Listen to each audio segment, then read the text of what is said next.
আরে এসো এসো, আমি তো তোমার জন্যই অপেক্ষা করছিলাম। কি কাণ্ড!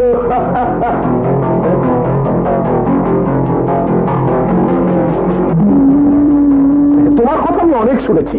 তুমি তারেক নামে একটি ছেলে জীবন বাঁচিয়েছো, মঞ্জু নামে একটি মেয়ের ইজ্জত রক্ষা করেছো। সামনের ইলেকশনে তোমার মতো একজন সাহসী লোকের আমার বেশি প্রয়োজন।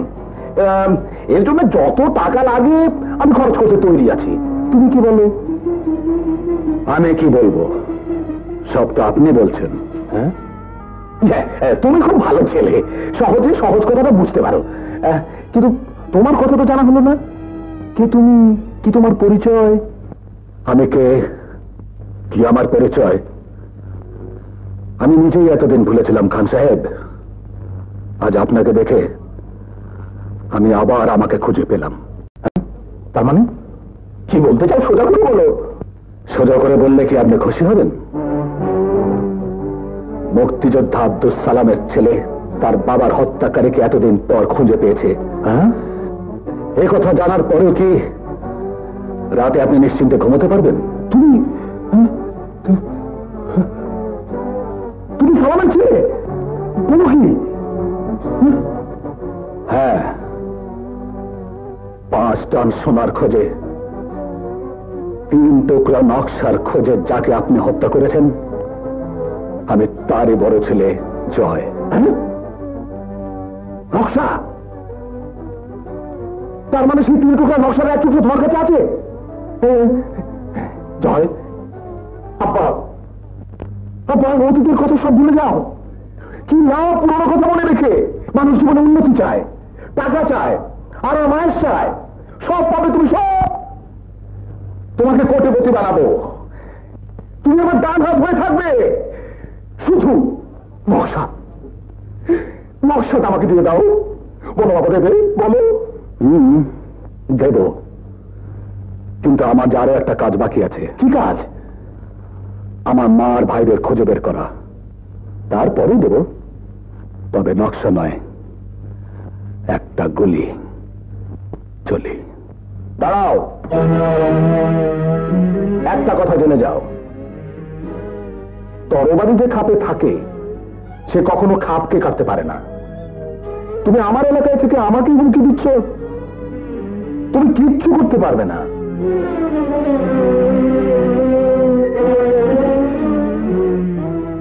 খান সাহেব, আপনি একটা কথা ভুলে যাবেন না, মানুষ তার নিরাপত্তার জন্য কুকুর পোষে, বাঘ নয়।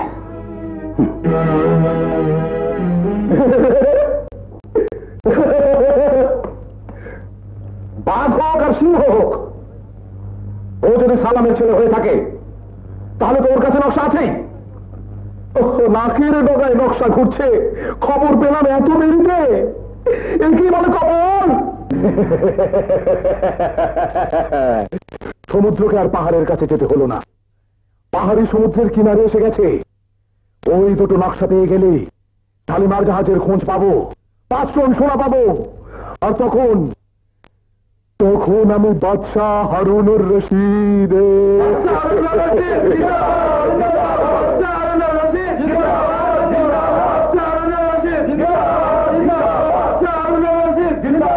এই কবির খা, মিলছে না তো? আল্লাহ রে! এই এই এই ধরো, আমার নকশা নিয়ে গেল। নকশা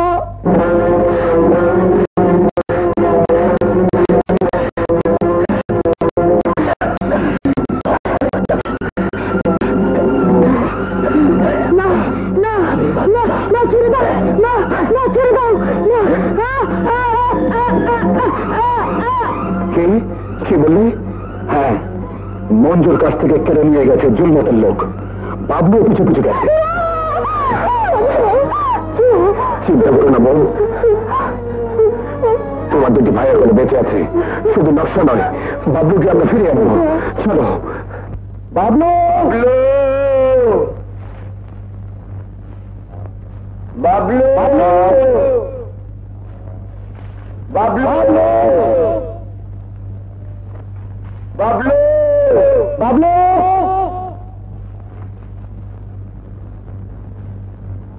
বাবলু, বাবলু।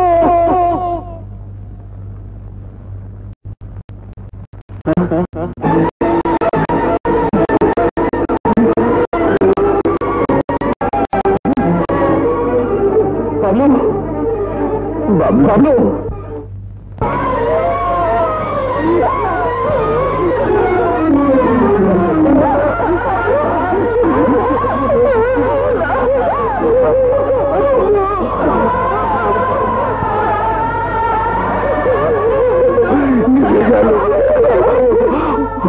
আমার বংশের শেষ প্রদীপ নিভে গেল।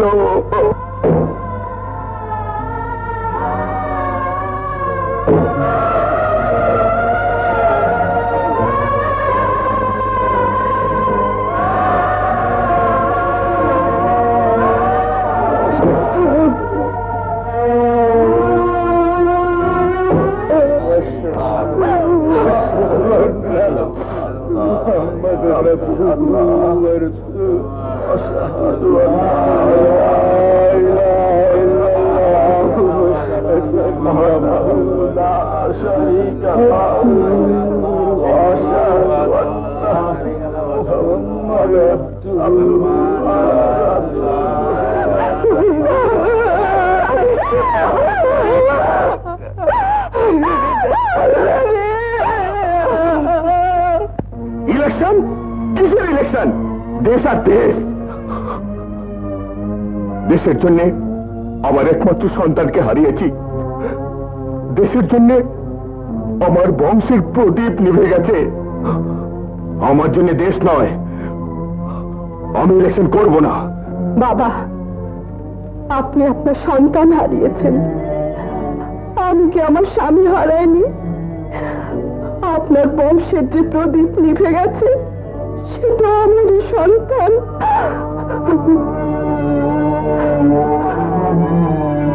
কই, আমি তো ভেঙে পড়িনি বাবা, পাষাণে বুক বেঁধে আমি তো এখনো বেঁচে আছি। আজ যদি আপনি ওই দালালটার কাছে নীতি স্বীকার করেন তাহলে আমার স্বামীর আত্মা, সন্তানের আত্মা শান্তি পাবে না বাবা।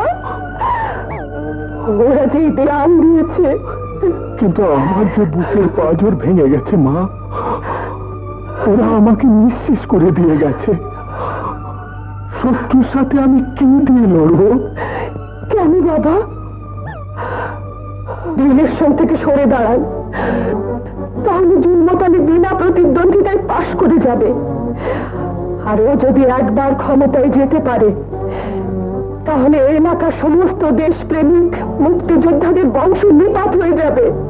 হ্যাঁ বোন, ইলেকশন আমাদের করতেই হবে। দুশ্মনদের কালো থাবা থেকে এই পবিত্র দেশকে রক্ষা করতেই হবে। আমার বোনকে যে বিধবার সাদা শাড়ি পরিয়েছে, আমার বোনের একমাত্র সন্তানকে কাফনের কাপড় পরতে যে বাধ্য করেছে, প্রয়োজন হলে আমরা দু ভাই জীবন দেব বোন, তবুও বাবলু হত্যার প্রতিশোধ আমরা নেবই। হ্যাঁ, তাই কর, তাই কর তোরা। প্রতিশোধ নেই, আমি মা হয়ে তোদের আদেশ করছি। আমি যেমন তোদের মা, এদেশের মাটিও তোদের আরেক মা। সেই মাকে তোরা দুশ্মনের হাত থেকে মুক্ত কর।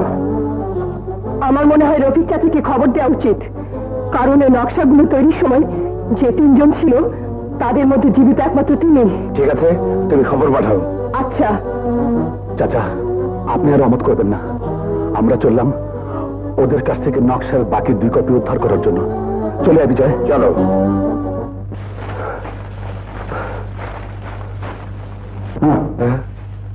বিজয়, আমার মনে হয় লিসা এখানে অপেক্ষা করুক। না, আমি তো আমাদের সাথে যাবই। না লিসা, ভাইয়া ঠিকই বলেছে, তুমি এখানে অপেক্ষা করো। ঠিক 1 ঘন্টার মধ্যে যদি আমরা ফিরে না আসি তাহলে তুমি ফিরে গিয়ে সিরাজি যাদেরকে খবর দেবে। ঠিক আছে, চলো।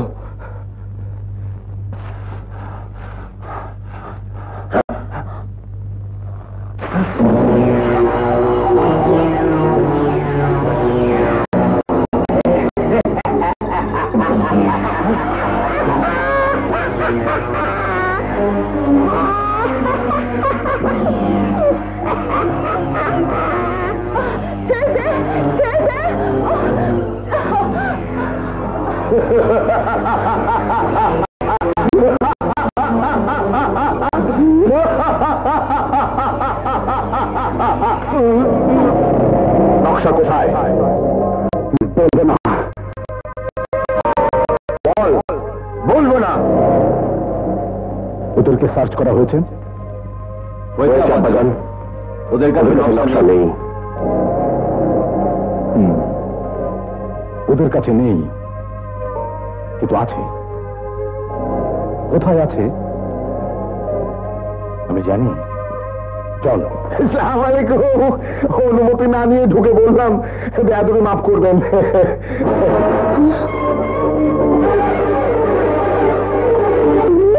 হ্যাঁ, আমি সে আদি অকৃত্রিম জুলমত আলী খান। কোন সাহসে তুমি এ বাড়িতে ঢুকেছো? দেখেন, আমি কাজের লোক। অনর্থকে সাহস নিয়ে লেকচার দেওয়ার মতো সময় আমার নাই। এখানে না প্রত্যারপত্রের ফটোকপি। আমি নির্বাচন করবো না। তার মানে অতি সহজ। আমার দেশে প্রেম নাই, কিন্তু আপনার আছে। আপনার যেইভাবে সুবিধা হয় আপনি সেইভাবে দেশের সঙ্গে প্রেম করেন, আমার আপত্তি নাই। সেই জন্যেই এই প্রত্যারপত্র। বিনিময়ে কি চাই? এই তো বুদ্ধিমানের মতো কথা বললেন। বিনিময়ে নিশ্চয়ই আমার একটা কিছু চাই। ওই কাগজটা, মানে সেই নকশার 3 নম্বর টুকরা। ওই নকশা তুই কোনো দিনই পাবি না, হারামজাদা কুত্তা নর্দমার কীট। যতই গালাগালি করেন আপত্তি নাই, কিন্তু নকশার বাকি টুকরা আমার চাই। নকশা আমি তোকে কোনো দিনই দেব না। দিতে আপনি বাধ্য। আপনার 2 সন্তান এখন আমার হাতে। বলা তো যায় না, নকশা না পেয়ে আমার মেজাজ যদি খারাপ হয়ে যায়। আপনার 2 ছেলে। আমি মা, আমার 11 কোটি সন্তান। কতজনকে তুই খুন করে দিবে না?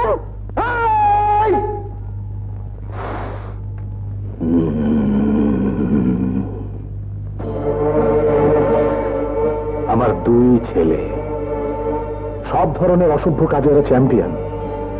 এখন যদি এরা দুজন ওই সুন্দরী বিধবার ইজ্জত নিয়ে যাও তো বাবারা, ওকে নিয়ে পাশের ঘরে যাও। সকলের সামনে এই ধরনের কাজ করা উচিত হবে না।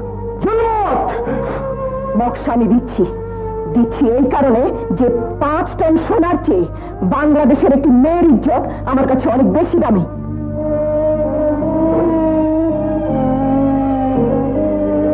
নাও।